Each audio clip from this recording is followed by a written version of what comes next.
في القلب مشاعر أخفيها قد أشرقت الشمس عليها عن خطط لم Kiamat adalah saat kesudahan alam semesta ini. Semua kepercayaan mempercayai adanya surga dan juga neraka. Lalu setelahnya di sanalah mereka akan tinggal sesuai amal perbuatan yang mereka perbuat selama hidup. Ada hal menarik yang akan kita bahas kali ini tentang kesedihan umat Kristen kelak berdasarkan fakta kitab suci mereka. Padahal selama ini mereka koar-koar dengan menuhankan Yesus mereka akan masuk surga. Sebelumnya, bagi yang belum subscribe, silakan tekan tombol subscribe, nyalakan juga tombol notifikasi agar tidak ketinggalan video-video kami yang selanjutnya. Mari kita mulai.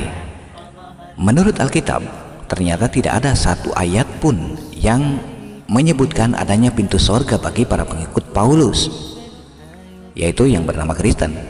Sebab 12 pintu sorga yang dijelaskan dalam Alkitab hanya diperuntukkan bagi 12 suku Israel saja. Di setiap gerbang pintu-pintu itu telah ditulis nama-nama dari 12 suku Israel, sebagaimana tertulis dalam kitab Wahyu 21 ayat 12 sampai dengan ayat 13. Dan temboknya besar lagi tinggi, dan pintu gerbangnya 12 buah. Dan di atas pintu-pintu gerbang itu ada 12 malaikat, dan di atasnya tertulis nama ke-12 suku Israel. Dan juga jika dicermati dalam kitab Wahyu 7 ayat 4 sampai ayat 8, kapasitasnya sendiri hanya menampung 144.000 orang saja. Nah, lalu bagaimana nasib 2 miliar lebih pemeluk Kristen? Bukankah tidak termasuk 12 suku Israel? Padahal mereka yakin banget akan masuk surga. Jawabannya mungkin hanya satu. Silahkan Anda bermimpi. Oke, fakta pertama, Yesus sendiri melarang muridnya menyimpang ke jalan bangsa lain. Seperti di dalam Matius 10 ayat 5. Ke-12 murid itu diutus oleh Yesus dan ia berpesan kepada mereka, "Janganlah kamu menyimpang ke jalan bangsa lain atau masuk ke dalam kota orang Samaria." Nah, terbukti kan?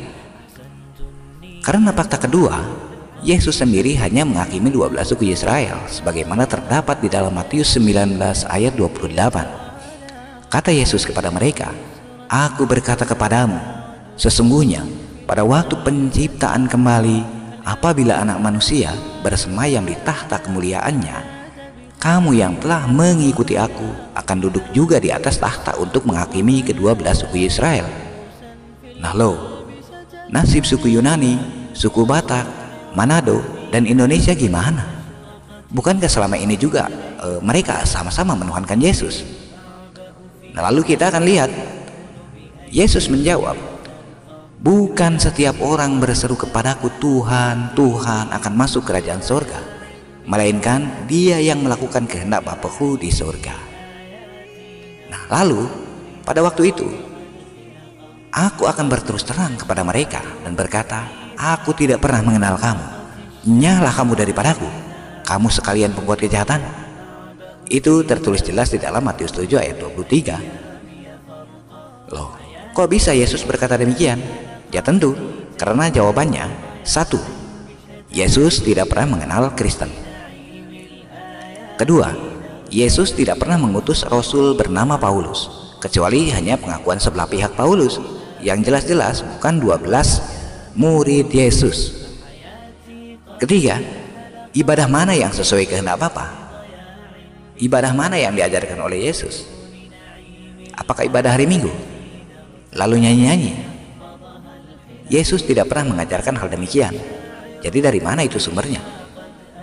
Ya memang, tapi ada sih sebagian umat Kristen yang kegeeran menganggap Tuhan masih menyediakan lokasi bagi non-12 suku Israel dengan mengutip ayat Wahyu 7 9 sampai dengan 12. Tetapi justru jika kita amati dan cermati gambaran kaum atau umat yang ada dalam ayat tersebut atau di dalam kitab Wahyu 7 ayat 9 sampai dengan ayat 12, ciri-ciri tersebut tidak sedikit pun identik dengan pengikut Paulus atau umat Kristen.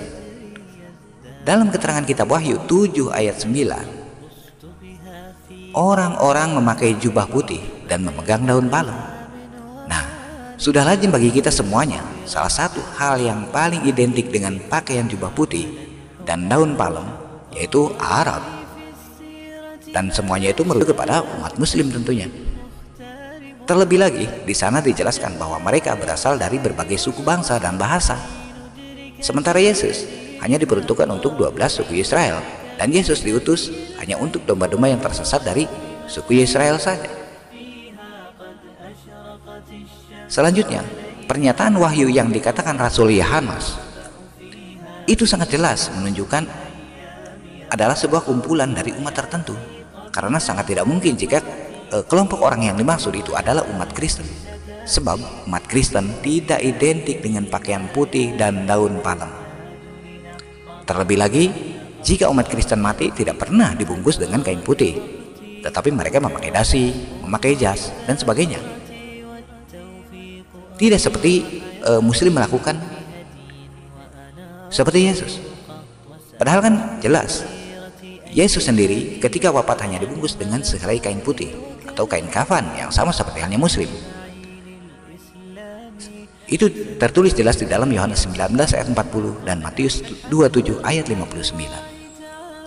Lalu pada ayat 10 juga diterangkan dengan kalimat keselamatan bagi Allah kami. Nah, jika kalimat itu diterjemahkan dalam bahasa Arab, maka berbunyi sholatullah atau salamullah, yaitu merupakan sholawat badar yang biasa dilantunkan oleh umat Islam kepada Nabi Muhammad SAW.